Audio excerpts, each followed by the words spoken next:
Анри Аргун бодро шагает по беговой дорожке. Но еще год назад представить себе, что он может стоять, было невозможно.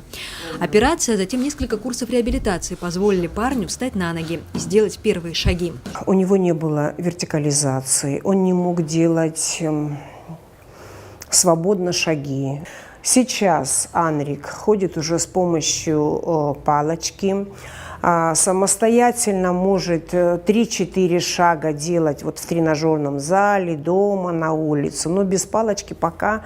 Но это для нас, палочка для нас сейчас потолок. Мы даже и не думали. Вот, честно говоря, я думала, года 2-3 надо будет, чтобы довести его до этого состояния. Сразу после операции Анри не мог пройти реабилитацию. Финансовое положение семьи не позволяло.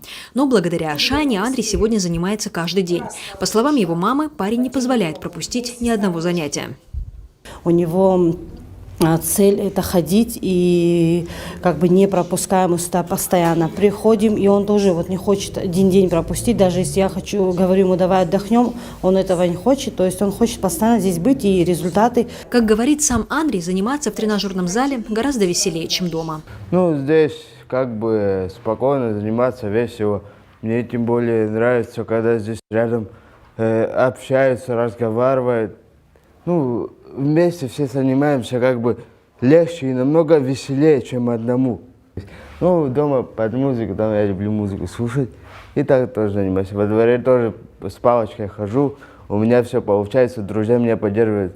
Сегодня Анри передвигается с тростью, но для поддержания достигнутых результатов и приобретения новых навыков мальчик нуждается в прохождении очередного курса реабилитации, где ему будут проведены упражнения, направленные на увеличение объема движения и улучшение моторных функций. За счет упражнений у Анри увеличится выносливость, укрепится мышечный корсет, и в дальнейшем он сможет самостоятельно ходить без посторонней помощи. Без вот этого всего, если бы девочки не помогли бы с фонда, возможно бы он столько и не занимался бы.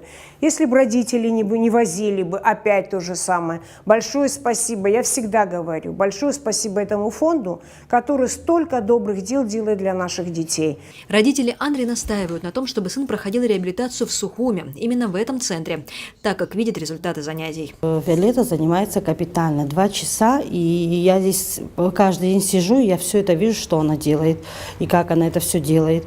И нам нравится, потому что есть результаты. Если не было результатов, мы, естественно, не занимались бы. Мы везде были, во многих местах, но нигде я результатов не увидела. Фонд открывает сбор средств на прохождение полугодового курса реабилитации Анри в размере 254 тысяч рублей.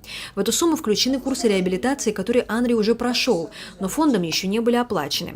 У семьи Аргун нет возможности самостоятельно оплатить лечение сына, поэтому Ашана обращается ко всем неравнодушным людям помочь совершить еще одно чудо.